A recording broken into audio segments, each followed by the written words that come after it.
high functioning depression. What is this? How to understand this? How to recognize whether we have it or not? In this video, I will answer those questions, and also I will talk about the behaviors that you can recognize the symptoms, but also I will, at the very end, we will discuss what can be done about it.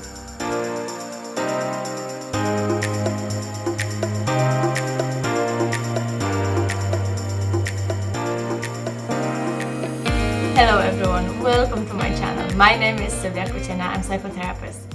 So high functioning depression, what is this? In other words, it is called dysthymia. So dysthymia in DSM-5 is described as very low mood for the most of the day for longer than 2 years. I want you to really hear this because you can really see how long of a suffering high functioning depression, dysthymia, can be. So it's like it's hanging there and just making things more difficult, dragging you down, but you somehow still managing to function. So the other criteria is overeating or no appetite at all. It's insomnia or hyperinsomnia. It's low energy or fatigue, low self-esteem, poor concentration, difficulties with making decisions, feeling hopeless,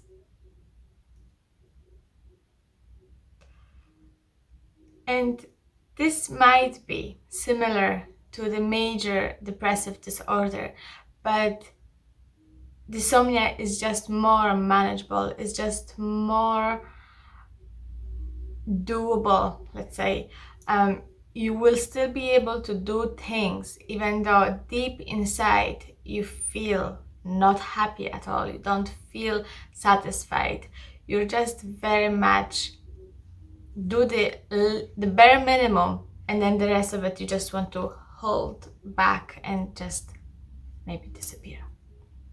So some people with dysomnia, they can go to work, school, they can have some kind of social lives, but they don't take any joy out of it. And they, as I said, they will just do the bare minimum.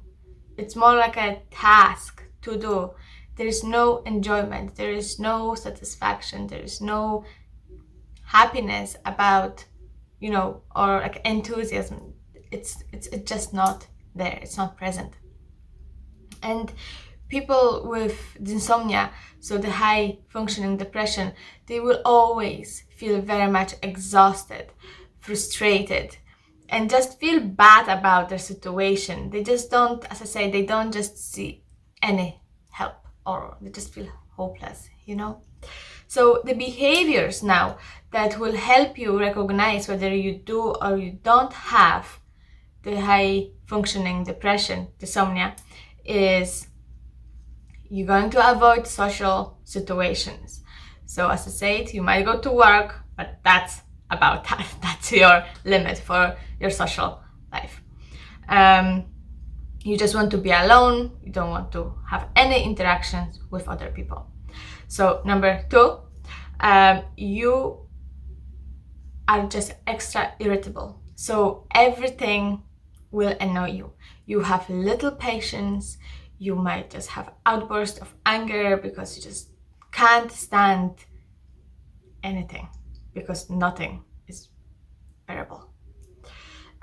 You will find that people are getting on your nerves easily.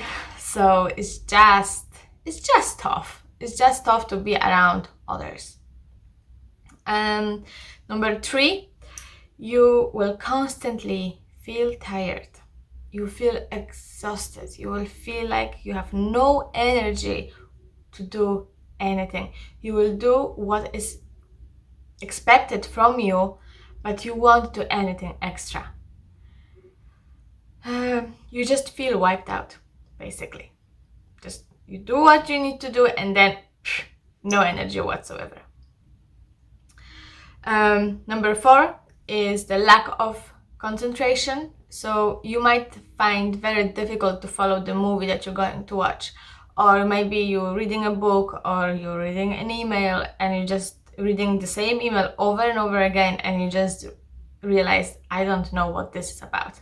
So you keep reading, but it's just very hard to concentrate, to focus on that one thing.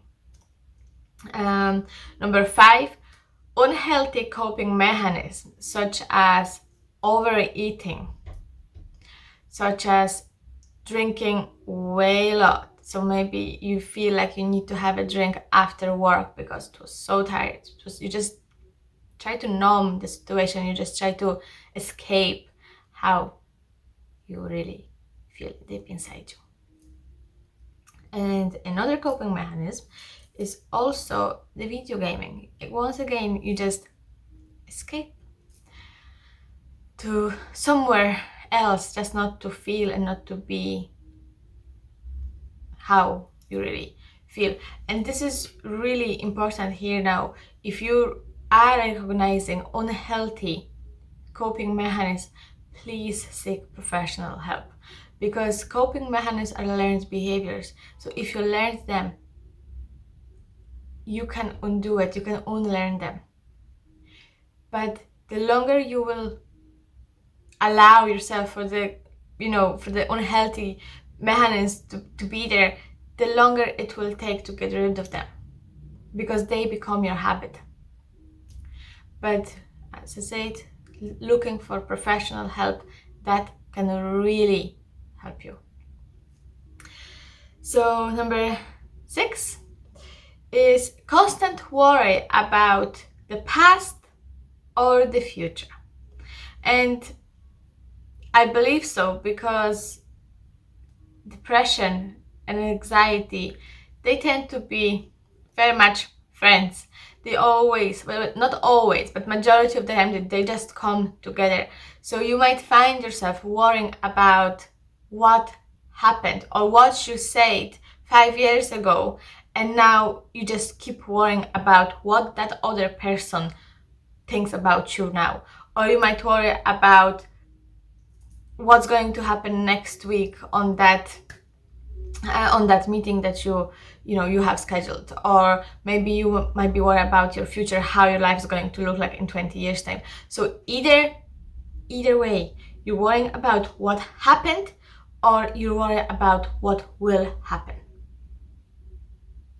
So as you can see, there's no room for being in the present. You're just not here. You're constantly worrying, trying to figure out how to be, who to be, what's expected, how to manage, how to survive. You constantly are in the survival mode.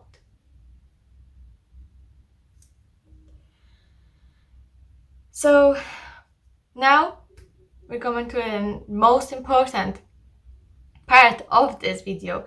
If you could recognize any of those behaviors and you felt like you were kind of nodding, all along, and you were thinking, oh my God, she's talking about me, what will I do? What will I do if I actually, through this video, recognized insomnia in myself? So first option, of course, will be to seek psychotherapy. Talk therapy can be a great help to rant about your worries, to talk about and really see and look at different perspective of your unhealthy coping mechanism, to help you understand what was happening. But also the main thing, psychotherapy will help you find the root of where is this all coming from. Because how you feel, this is just an effect of something that caused it. So psychotherapy really can unfold that for you. It will really help you understand how you feel and where you are and what's going on. Second option, I'll be fair, I couldn't not say it. It's medication, and of course medication is not for everyone. But it's there, and we can't dismiss, that that option is still there. So either way, you might feel just one or another, you might blend the two together, whatever works for you. It's important that it's actually going to work for you. So find a treatment that you will feel that can resonate with you, that you feel it will help you. For today, thank you so much for being here.